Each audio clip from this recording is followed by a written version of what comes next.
Hello everyone, I am Sparsh Singh and today with me is Mr. Bhavani Singh, a senior manager with 6 years of hard work and success. He started as an expert, then became the team leader, then manager, now he is the senior manager. He always remains cheerful and brings his team together. He also hosted ZFD, Zukol Foundation Day. तो इतना तो आपको short intro मिल ही चुका है इनका, तो इनके बारे में और जानते हैं इनकी जर्नी के बारे में भवानी से ही। Thank you so much Sparsh for having me. Basically मैंने 2018 में अपनी जर्नी स्टार्ट करी थी एज एन एक्सपर्ट, और expert basically content creator role है। एक्सपर्ट के बाद टीम लीडर के बाद मैनेजर, मैनेजर के बाद करंटली अभी एज अ सीनियर मैनेजर। तो ऑपरेशन डिपार्टमेंट के अंदर इतने अलग अलग रोल्स देखे, एंड सभी रोल्स पे मैंने काफ़ी ज़्यादा इंजॉय किया जुकोल के साथ वर्किंग में।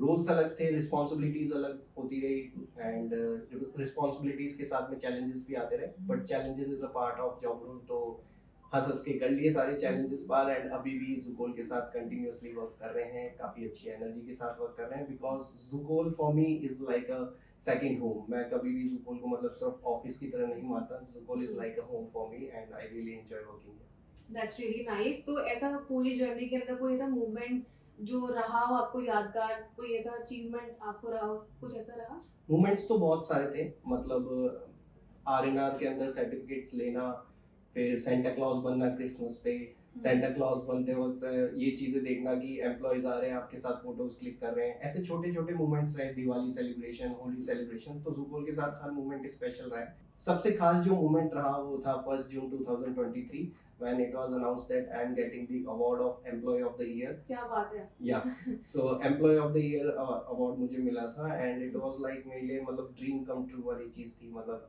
I belong to a middle class family, and car company की साइड से एज एन अवार्ड मिलना अपने आप में काफ़ी बड़ी बात थी। और ये सब मेरे लिए अचीवमेंट नहीं थी, मेरे साथ जितने भी लोग वर्क कर रहे थे, मेरे पीयर्स, मेरे कलीग्स, मेरे relatives, family, obviously they all appreciated, and वो एक ऐसा मोमेंट था जिसको मैं आज भी कभी नहीं भूलता हूँ, और यही मेरे लिए सबसे खास मोमेंट अभी तक रहा। भवानी, हर जर्नी में कुछ ना कुछ ऐसी यादगार या फिर चीजें होती हैं जो हम लोग हमेशा याद रखते हैं, कोई लर्निंग लेसन जो होता है, तो आपके साथ में कोई रहा ऐसा? जी हाँ, लर्निंग लेसन्स की बात करूँ तो जब अलग अलग रोल्स चेंज हुए, स्पेशली टीम लीडर वाला रोल या फिर मैनेजर रोल की मैं बात करूँ, तो एक चीज़ मैंने देखी कि मतलब किसी भी प्रोफाइल में अगर आपको ग्रो करना है तो सबसे पहले उसके लिए नीड होती है कंसिस्टेंसी।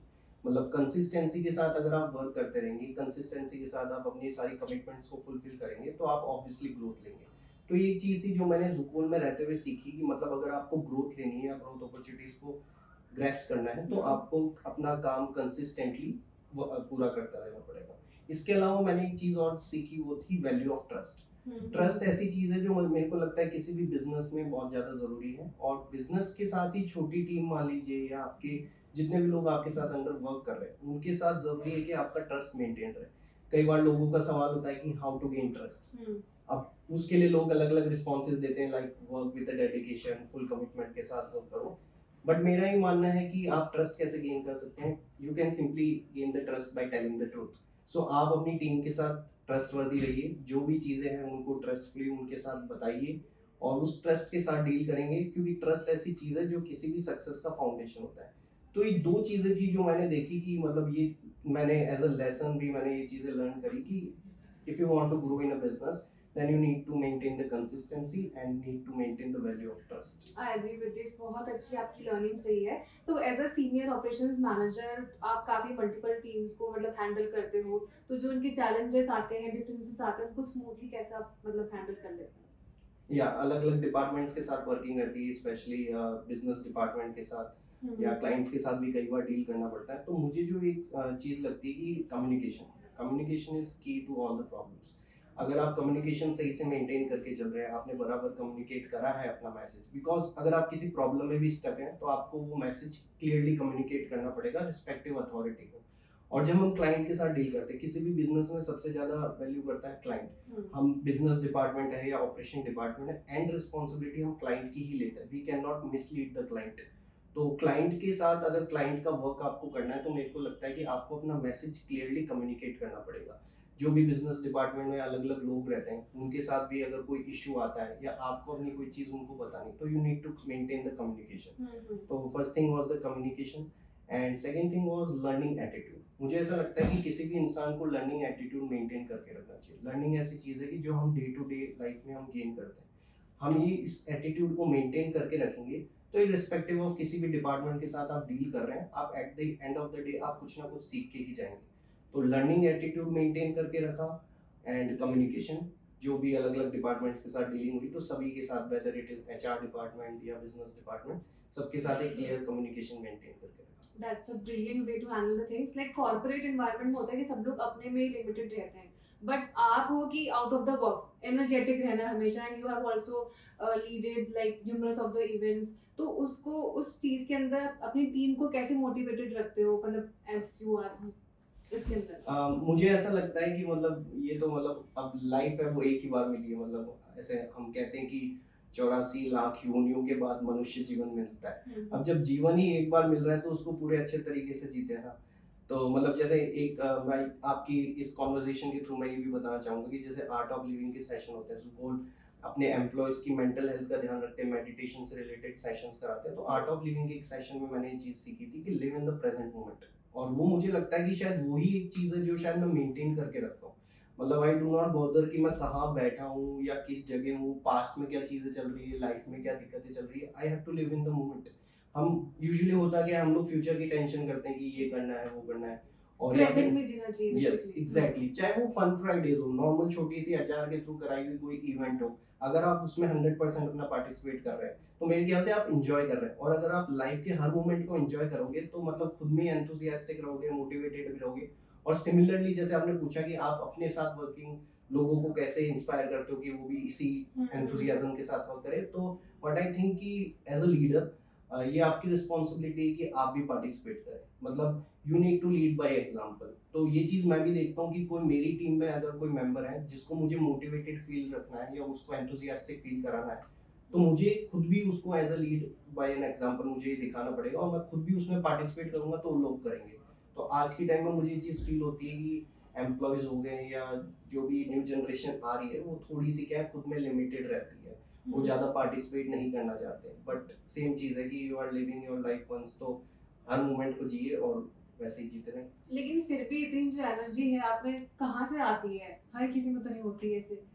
आई डोंट नो, मतलब थोड़ा सा हो सकता है जेनेटिक्स में हो, बट अगेन मैंने मतलब ये चीज़ कभी नहीं फील करी कि मतलब लोग कैसा सोचेंगे या क्या चीज़ है। आपको बस मतलब सेम चीज़ है ना कि मतलब you have to give yourself. मतलब ऐसा थोड़ी होता है कि हम सिर्फ यहाँ पे लाइफ में आ रहे हैं तो सिर्फ खाने पीने सोने और ऑफिस आके बस काम करके चल जाए। मतलब इतना सा तो ह्यूमन का रूटीन नहीं हो सकता, उसको और भी चीज़ें करनी होगी। बस ये होता है कि हम अपने आप को थोड़ी सी बंदिशों के अंदर बांध के रखते हैं। मेरे ख्याल से हर इंसान कर सकता है।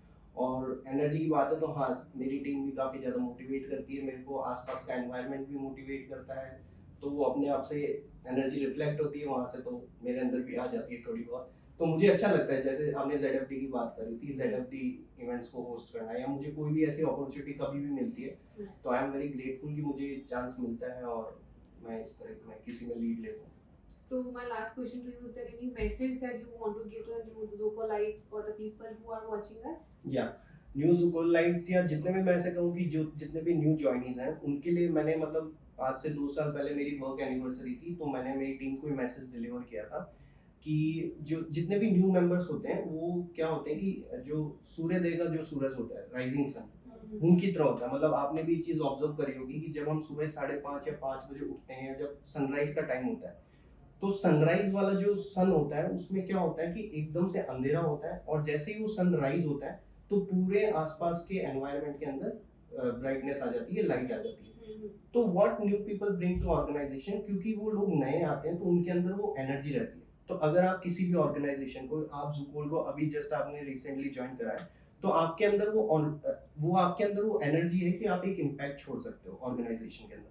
वो सेम सनराइज वाले सूरज की तरह कहानी होती है किसी भी एम्प्लॉय की जो किसी भी ऑर्गेनाइजेशन में न्यूली ज्वाइन करता है।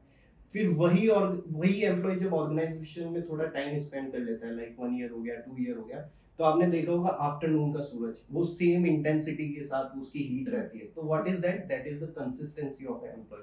तो वो फिर टाइम होने के बाद उस एम्प्लॉय से एक्सपेक्टेड होता है कि वो वर्क करते जाए विद कंटिन्यूअस कंसिस्टेंसी, राइट।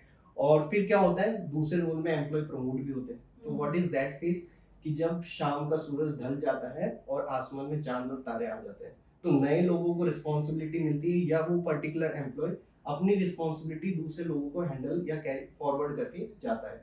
तो मैंने ये चीज़ मतलब ऑब्जर्व करी है कि हमारी जो प्रोफेशनल लाइफ है वो एक तरह नेचर के साथ ही है। आप ऑर्गेनाइजेशन को ज्वाइन करिए, आपके अंदर वो एनर्जी है कि आप इम्पैक्ट छोड़ सकते हैं। और ज़ुकोल तो ऐसा प्लेटफॉर्म है जो कि मतलब मैं समझता हूँ कि बहुत सी कंपनीज क्या होती है कि स्किल सेट के या प्रोफाइल्स के बेसिस पे कंपनीज को हायर करती है। बट पिछले 6.5 साल के एक्सपीरियंस में ज़ुकोल के साथ मैंने ये चीज़ देखी है कि ज़ुकोल ऐसा ऑर्गेनाइजेशन है जो आपके स्किल सेट के बेसिस पे नया प्रोफाइल बना देता है। तो आपके अंदर अगर वो हुनर है कि आप कुछ चीज़ें सीखना चाहते हो, या इंटरेस्ट है, या आप कुछ नए स्किल्स एक्वायर कर रहे हो, तो ज़ुकोल उस आपके स्किल को एक प्रोफाइल भी बना देता है। तो again Zukol is a great platform, और ऐसे ही सब वर्क करते रहें। I hope.